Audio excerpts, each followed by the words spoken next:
On today's edition of the show, the Florida Panthers dropped Game 4 of this 7-game series against the Toronto Maple Leafs at home, forcing a Game 5. We're going to discuss the lack of sustained pressure on Joseph Woll. We're going to discuss our 3 duds of the game, and we are going to get a little bit of a wellness check heading towards Game 5 in Toronto. You're Locked On Panthers, your daily podcast on the Florida Panthers. Part of the Locked On Podcast Network, your team every day.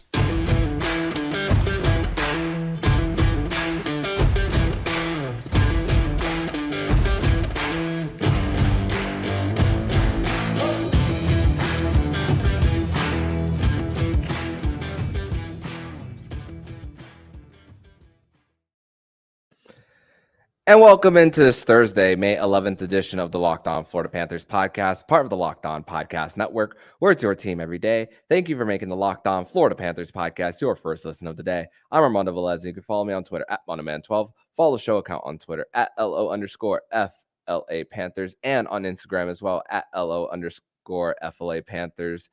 And thank you for making the Locked On Florida Panthers podcast your first listen of the day. Shout out to all the everydayers who come here and get your daily Florida Panthers fix. And a reminder, we are now on Sirius XM, so you can find Locked On Panthers on the Sirius XM app.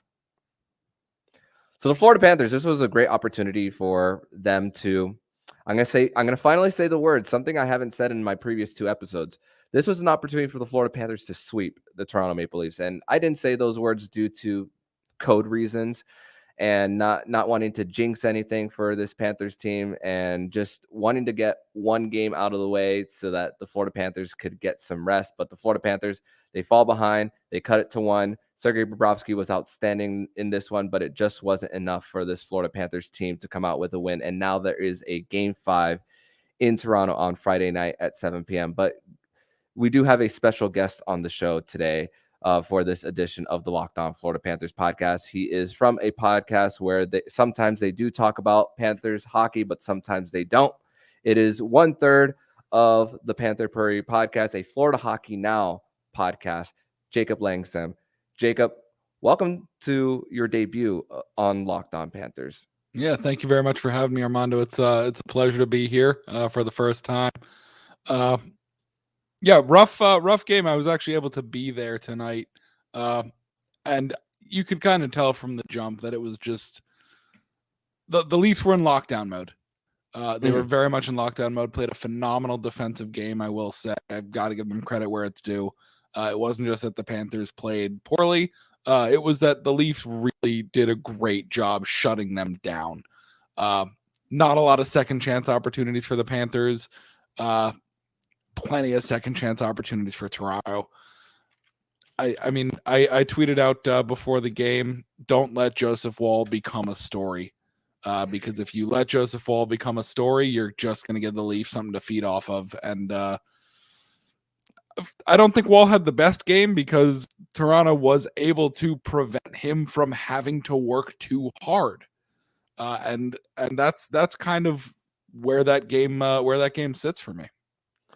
Yeah, I feel the same way. The Panthers were giving their a few odd man rushes, and there was a time where they were going 9 minutes in the first period without a shot on goal. But then the Florida Panthers they limited the Toronto Maple Leafs to about 12 minutes without a shot on goal as well. Of course, there was a very early in the game we thought that Carter Verhaeghe was hooked by Ryan O'Reilly, but then.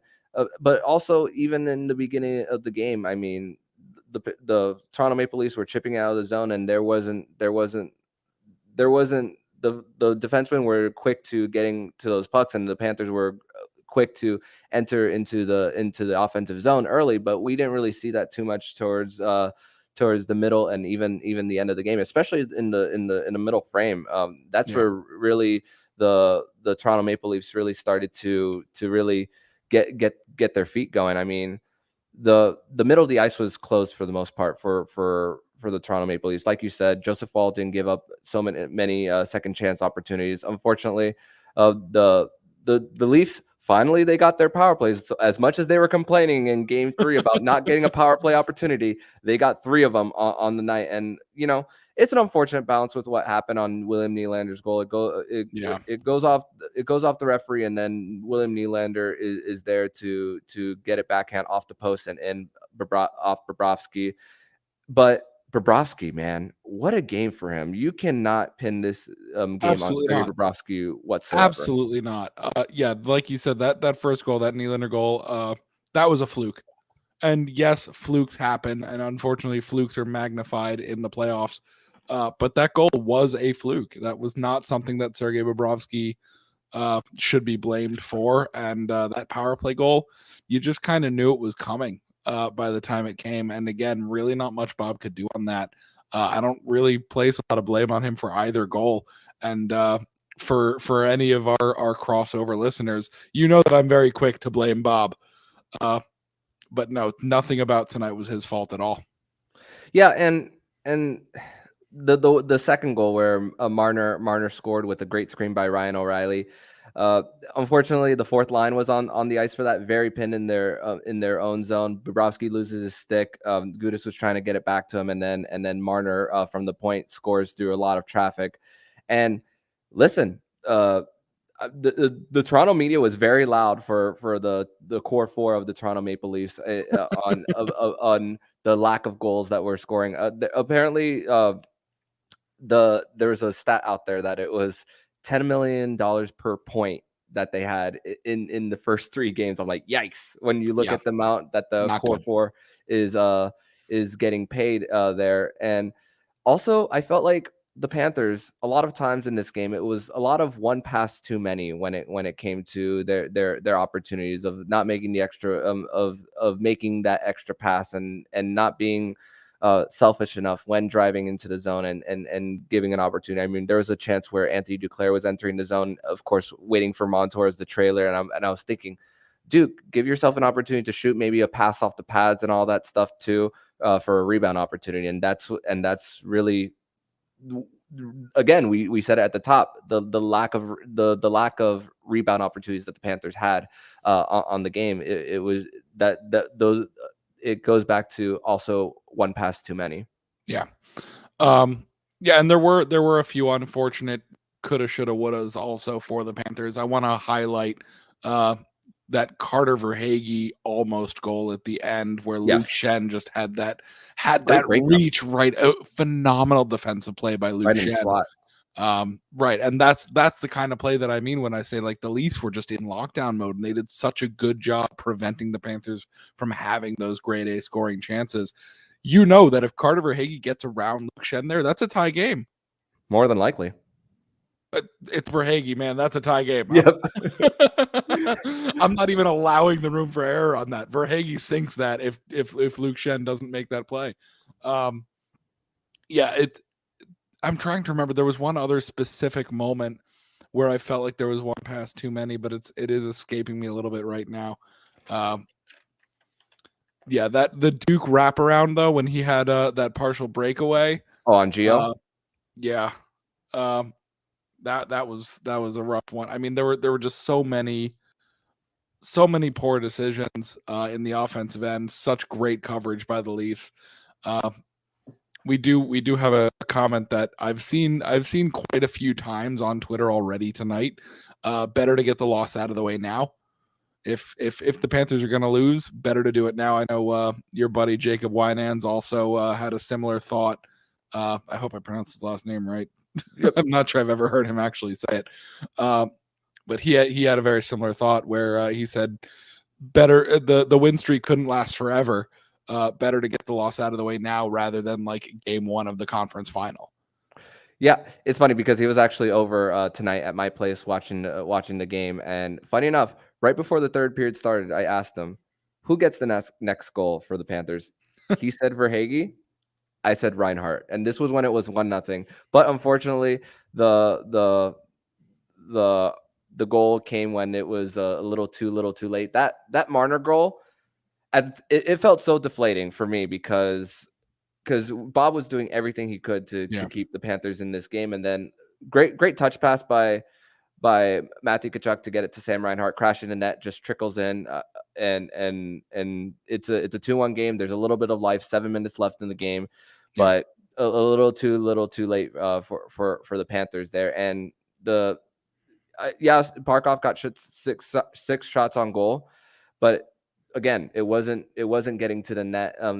It wasn't crashing in front and getting on the doorstep as well. And the Maple Leafs, they were John Tavares, quite a few rush chances that he had. There was one that Brandon Montour broke up as well, and there was one like towards the end of the second period where Sergei Bobrovsky made a big stop that the 5-hole was just absolutely close. And then Nola Chari getting around Aaron Ekblad, where Ryan O'Reilly had one of the strangest shots I've ever seen as he got around, as Achari got around Aaron Ekblad too. So just a strange game overall.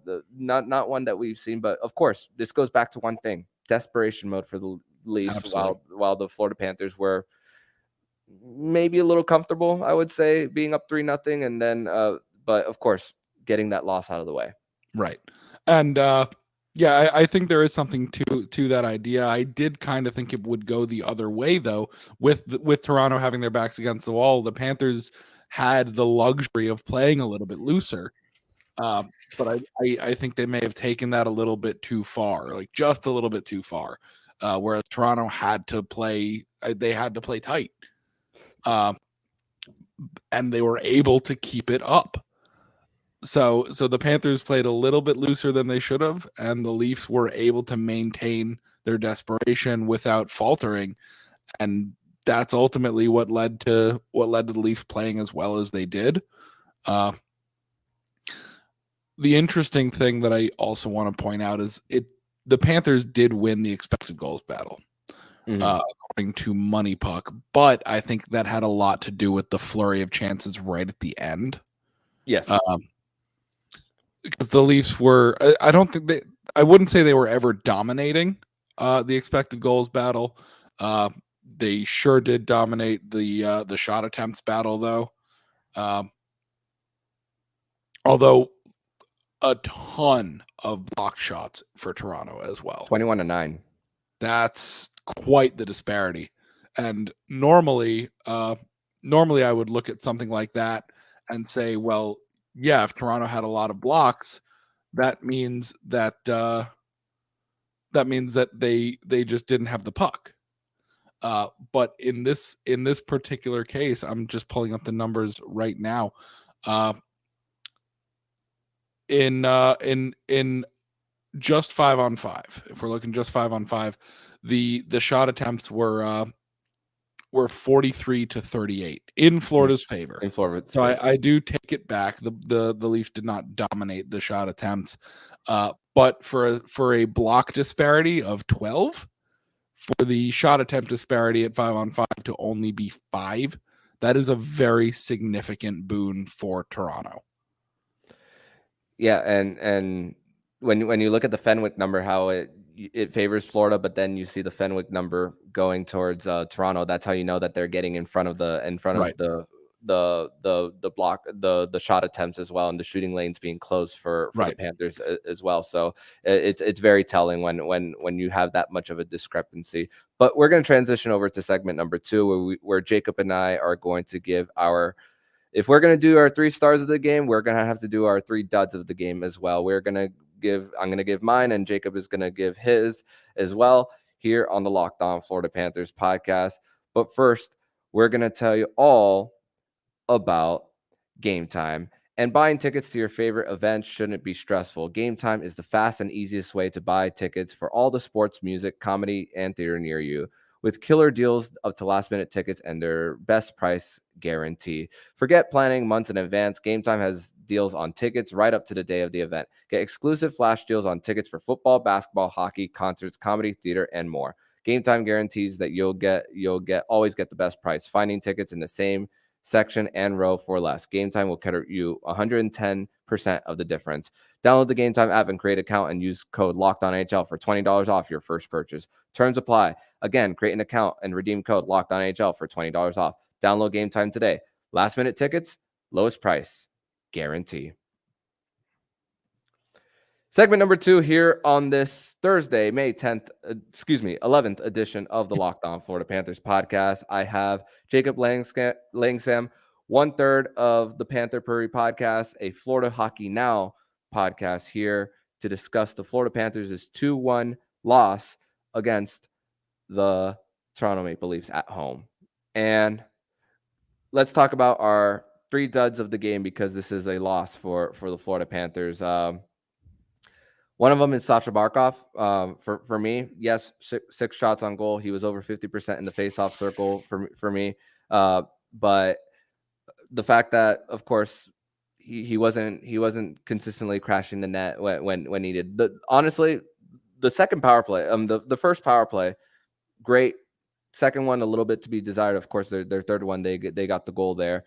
Matthew Tkachuk as well. Yes, he got the touch pass on the Reinhart goal. Still hasn't have a goal in the series, and I was thinking, the Florida Panthers are up 3-0 right before Game 4, and he doesn't have a goal, and this is a good thing for the Panthers. But of course, we've seen a little bit of Matthew Tkachuk being a little bit quiet here, and the third one is I would say maybe either Brandon Montour or Mark Stahl in this one. I saw them a little bit lost in their own in their own zone, and where Sergei Bobrovsky quite a few times where there was centering feeds and he had to actually be more active with the poke check as well, where he had to bail out some of those centering feeds there. So those are my 3 duds of the game for Game 4. Jacob, who are your 3 duds of Game 4? I would definitely agree on Brandon Montour specifically, and I do want to talk about that for just a minute here, because it's been a while since Brandon Montour hasn't had a great offensive game. And when Brandon Montour doesn't have a great offensive game, it kind of highlights some of his defensive deficiencies. Mm-hmm. And I think that was very much on display here. So the Stahl-Montour pairing really not good tonight. And I don't care to point out Mark Stahl because I don't expect much out of him in the first place. So I wouldn't call him a dud because that's just kind of what I expect from him. But Montour had an uncharacteristically quiet game offensively, which really highlighted some of those poor defensive decisions that he can be prone to making. There was one point in the first period where he was in front of the net against John Tavares, and I'm just sitting there thinking, Montour does not win this battle. If the puck gets to Tavares, that's a goal. Fortunately, it didn't. But if you're putting Montour against John Tavares in front of the net, Montour loses that battle 10 times out of 10. No doubt. A couple of really poor breakout attempts from Montour as well. Usually I reserve that critique for Gustav Forsling, but that's a different conversation. He really didn't have a Brandon Montour game, and honestly, that's because he wasn't able to get anything going offensively. 2, it hurts my soul a little bit to agree about Barkov as well. I really didn't want to say it, but I don't have a choice. He had a very rough game. Tried a little bit too hard to do everything himself, and as much as I love when he can do that, he also has a great line. One important thing that I do want to point out, he spent most of this game with Verhaeghe and Duclair and was the only one of the 3 of them at 5-on-5 to be below 50% on shot attempts. That's a really hard thing to do. To have that much of a discrepancy on your Corsi 4 percentage with your own line mates. Mm-hmm. And so just a rough game for Barkov. And then the final one, I know I said I wasn't going to point out Mark Stahl because I don't expect much of him. And Stahl isn't my 4th or my 3rd dud. I want to group the 4th line as a whole as my 3rd dud. They did nothing this game. 0 unblocked shot attempts for as a line. More than 0 against, including what ended up being the game-winning goal. That line, and maybe that's more of a Paul Maurice decision, because when that line went out with just over 10 minutes left in the third period, I even turned to Bill Todhunter, who I was at the game with, and I said to him, the fourth line should not be on the ice right now. Yeah. 30 seconds later, the goal happened. I mean, but you unfortunately predicted it, and this is the time where you have to kind of thin the bench a little bit and put mostly your top 9 on it. And a little bit of an injury update is Ryan Lomberg was seen with a yellow non-contact jersey this morning via George Richards of Florida Hockey Now, and I was saying it's say again, my boss. Yeah, yes, your boss, definitely. And for when Ryan Lomberg first came out, and I was thinking about the top 9. I was like, okay, the Florida Panthers might not miss him too much in as far as that front. Of course, he's annoying for the other opponent, and of course, a little bit prone to getting a penalty. His PIM differential at the time was worst on the team. But if he's progressing to being healthy, you might want to put him on the fourth line and maybe take out a Zach Dalpe out of the lineup. There more than absolutely likely. Take Dalpe out of the lineup once Lomberg's healthy. Panthers fans cannot thank Zach Dalpe enough. We owe him a great debt for his heroics in the Boston series. He scored one of the most important goals in that entire series, and we as a fan base owe him a great debt for that. He hasn't been good since then. No, and the fourth line looks awful. So, get Lomberg back in there, please. Yeah, and he's used to playing with Eric Stahl as well. You could shift Colin White over to the wing, to the right wing. So you're able to get more of like what they're used to as well. And I could look up how many games they played together, but there was a significant amount of games that they played together. So a little bit of hopefully what the Panthers are hoping to bring a little bit of that balance back if Ryan Lomberg is healthy enough to play. But again, non-contact jersey that we saw out of Lomberg week to week last time we checked, which was last week. So maybe Paul Maurice will be asked about that again. So maybe we'll see him sooner than later. But we're going to transition over to segment number 3, where we are going to discuss quotes from Paul Maurice, and we are going to discuss a little bit of a wellness check as well between Jacob and myself, and how we're feeling after dropping one, even though the Florida Panthers did start 3-0 in this series. We're going to discuss that next here on the Locked On Florida Panthers podcast. Your Locked On Panthers, your daily podcast on the Florida Panthers. Part of the Locked On Podcast Network. Your team every day.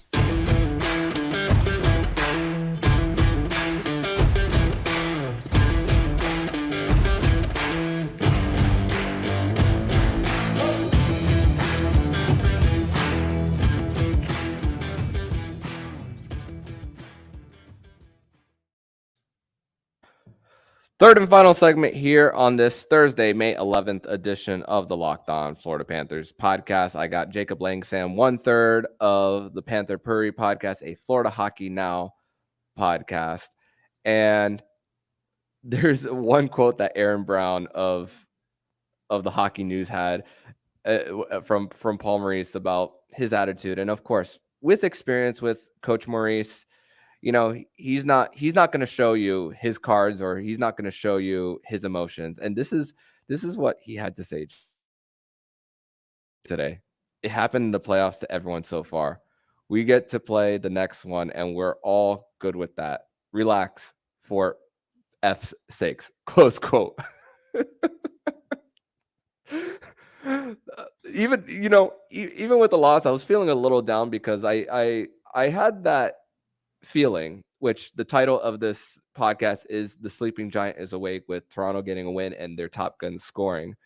But that quote kind of gives me a little bit of ease going into the next one. Of course, road teams in the Stanley Cup playoffs have been great. Yeah. In the playoffs. So I'm not as far as a wellness check based on Game 4, and of course we wanted to see this team win on home ice. It's been a long time since they've clinched anything. You think of the Washington series, clinched on the road. Boston, they clinch on the road as well. But I feel a little at ease when it comes to how the coach approaches and say, and I'll also think about this.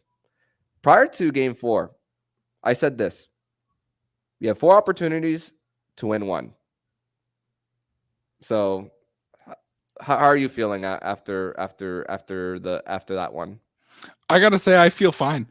I agree. It was a real bummer to not see them win the series at home. I was at the game and I was so excited for the opportunity to watch them clinch this series in person. But you know what? I'm really not concerned. Yes, Toronto, if they can get rolling, they're gonna be scary. But if you give me 4 games to beat Toronto, I can beat Toronto in 1 of 4 games. Mm-hmm. And that quote from Maurice, I loved that quote. And the reason I loved that quote is it seemed like such a direct shot at Toronto. The ability to say, yeah, we lost this one, we get a chance to play again. Mm-hmm. Like, you flip that around and he's saying they don't. They don't get another chance if they lose. Yeah. So that's how I interpreted that, and I loved that quote when I first read it. And Paul Maurice knows all the mind games that come into into this and all. And something that 32 Thoughts spoke about today is, what's worse for Toronto?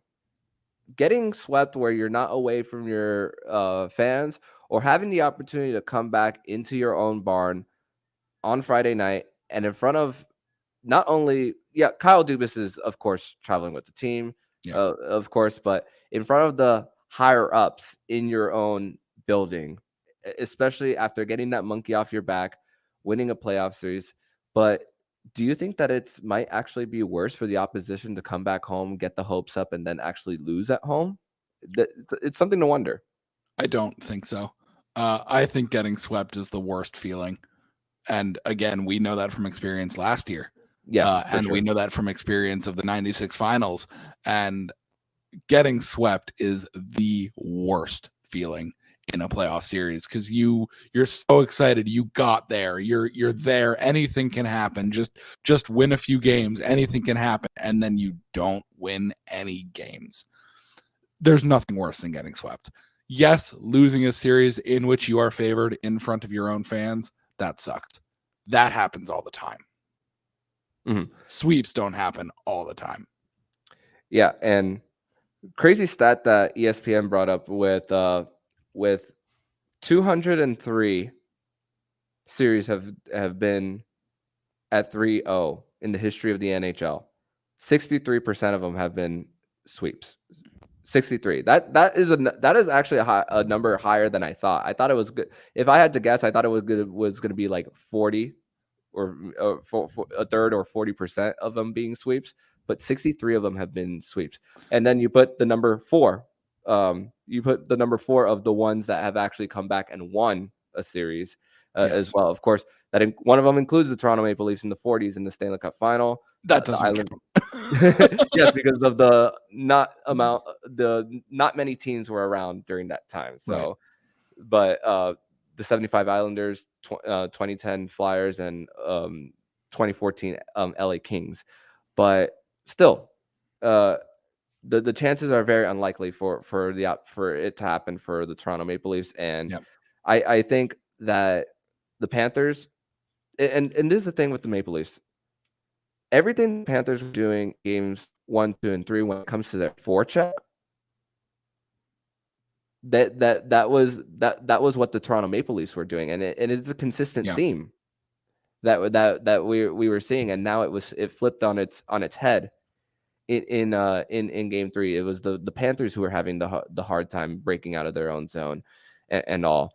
So it was, it's all about going back to knowing what you've done right, not needing to change who you are neither. And I'm not expecting lineup change. I'm not expecting any lineup changes going into Game 5. Definitely not.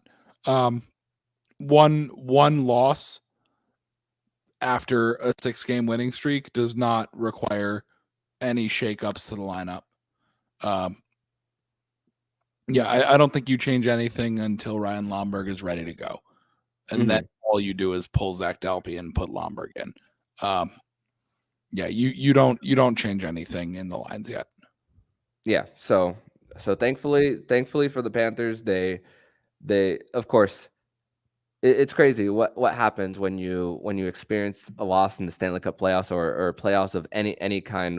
The storylines that could happen, and it's like, oh, this team might be done. This team is not. Like, for example, I'm scoreboard watching right now. Edmonton got embarrassed at home in Game 3, and they're up 3-0 against the Golden Knights right now.